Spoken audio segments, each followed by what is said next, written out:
दोस्तों अस्सलाम वालेकुम, नमस्कार, आदाब। उम्मीद है आप सब बहुत अच्छे होंगे और मतदान के बाद सब अपने अपने घरों में आराम फरमा रहे होंगे। इस वीडियो में सबसे पहला मैसेज, सबसे पहला पैगाम मेरा यही है कि चुनाव के दौरान जो भी आपसी इख्तलाफात थे उसको अब ख़त्म किया जाए, क्योंकि इलेक्शन ख़त्म हो चुका है। इलेक्शन में विचारधारा की लड़ाई होती है, कोई किसी दल का समर्थक होता है, कोई किसी दल को सपोर्ट करता है, विचारधाराएँ अलग अलग होती है, इसलिए दो लोगों के बीच नाराज़गी होती है। लेकिन अब चुनाव ख़त्म हो चुका है, जिनको जितना वोट मिलना था उन्हें वोट मिल चुके हैं। अब मैं ये विनम्र आग्रह करता हूँ, गुजारिश करता हूँ आप लोगों से कि प्लीज़ जो दुश्मनी, जो चपकलिसें या जो इख्तलाफात आप लोगों में थी उनको मुकम्मल तौर पर ख़त्म किया जाए और पहले की तरह हम सबों को एक दोस्ताना रिश्ता कायम रखने की ज़रूरत है, क्योंकि हम सब एक ही समाज के हैं और हम सबों को एक ही समाज में रहना है। अब आप में से बेशतर दोस्त इस उम्मीद में होंगे कि निहाल साहब बताएंगे कि साहब चुनाव को लेकर के क्या कुछ हुआ है और किस उम्मीदवार को कितने वोट मिलने के आसार हैं, कौन जीत रहा है, कौन हार रहा है, कितना प्रतिशत वोट हुआ है। तो ओवरऑल मैं आपको सारा कुछ बताऊंगा, बस इस वीडियो में आगे बने रहिए। दोस्तों, लोकसभा चुनाव के दूसरे चरण में 5 सीटों पर शाम 6 बजे तक का मतदान प्रतिशत जारी कर दिया गया है। किशनगंज में 64% यानी 64% वोट पड़े हैं।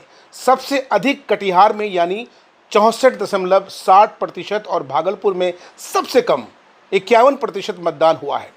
इसके बाद बांका में 54% और पूर्णिया में 59.94% मतदान हुआ है।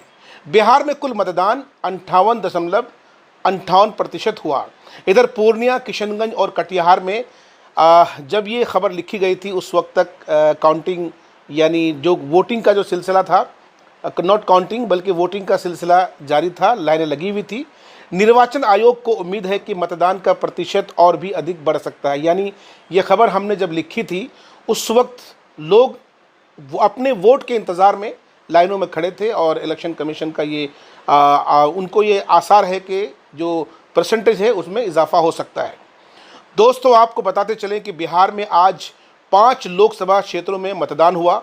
किशनगंज, कटिहार, पूर्णिया, भागलपुर और बांका संसदीय क्षेत्र में मतदाताओं ने अपना मत का इस्तेमाल किया, वोट का इस्तेमाल किया, जो उनका मौलिक अधिकार है।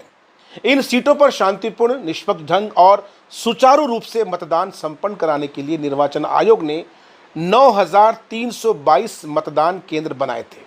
इन 5 सीटों पर कुल 50 उम्मीदवार चुनाव मैदान में हैं, जिनमें 47 पुरुष और 3 महिलाएं प्रत्याशी शामिल हैं। यानी 50 जिन प्रत्याशियों का आज चुनाव हुआ उनमें 47 यानी 47 पुरुष और 3 महिलाएं शामिल हैं।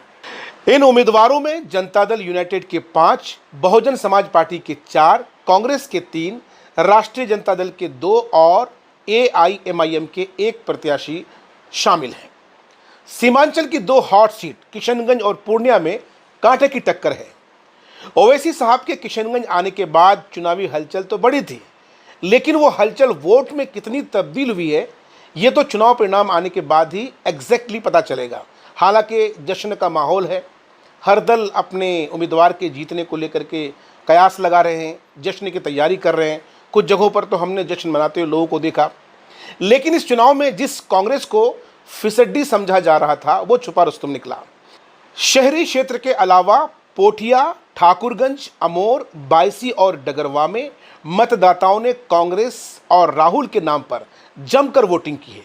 हिंदू वोटर्स ने जबरदस्त एकजुटता दिखाई है। जी हाँ, सही सुन रहे हैं, उन्होंने अपने वोटों का बंटवारा बिल्कुल भी नहीं किया है। हिंदू धर्म के सभी समुदाय ने मिलकर एनडीए उम्मीदवार मास्टर मुजाहिद आलम को वोट किया है। मुसलमानों ने भी उन्हें वोट किया है। ऐसे में कांग्रेस या फिर मजलिस, इन दोनों का मुकाबला मुजाहिद आलम के साथ देखा जा सकता है, ऐसा कयास लगाया जा रहा है। आपका आंकड़ा क्या कहता है, आपका एग्जिट पोल क्या कहता है, और अपनी प्रतिक्रिया को कमेंट बॉक्स में लिख सकते हैं। हालांकि जब तक रिजल्ट आता नहीं है तब तक हम उम्मीदों के आईने में चीज़ों को देख सकते हैं। बहरहाल, वीडियो को ख़त्म करने से पहले एक बार मैं फिर से विनम्र आग्रह करता हूँ, इलेक्शन ख़त्म हो चुके हैं। आपसी इख्तलाफात यानी आपसी जो विवाद हैं, मन मुटाव है, वो ख़त्म हो जाने चाहिए, क्योंकि इलेक्शन में हर उम्मीदवार का अपना मैनिफेस्टो होता है, हर उम्मीदवार की अपनी एक विचारधारा होती है। जाहिर सी बात है कि मजलिस इत्तेहादुल मुस्लिमीन की जो विचारधारा है वो जदयू की विचारधारा से बिल्कुल अलग है, जदयू की जो विचारधारा है वो कांग्रेस की विचारधारा से अलग है। तो यकीनी तौर पर जो जिस दल का समर्थक है, अगर आपने इलेक्शन के दौरान, कैंपेन के दौरान आपस में कभी कोई कहासुनी की गई हो या फिर सोशल मीडिया के माध्यम से एक दूसरे पर छीटाकशी की हो, तो मैं ये आपसे विनम्र आग्रह करता हूँ कि रात गई बात गई, जो चीज़ें ख़त्म हो गई उसको दफन कर देना चाहिए और ऐसी यानी राजनीतिक चीज़ों को व्यक्तिगत जीवन पर जो है साहब हावी होने नहीं देना चाहिए। और मैं आप सबों से फिर से एक बार विनम्र आग्रह करता हूं कि सियासत को सियासत की जगह रखिए और अपने व्यक्तिगत रिश्ते को एक अलग जगह रखिए, और जो भी इख्तलाफात आप में हुए, मनमुटाव हुए, उसको ख़त्म करिए और अपनी ज़िंदगी को सुचारू रूप से चलाने की कोशिश कीजिए। इलेक्शन ख़त्म हो गया है, अब सबों को अपने अपने काम में लग जाना है। अल्लाह हाफिज़।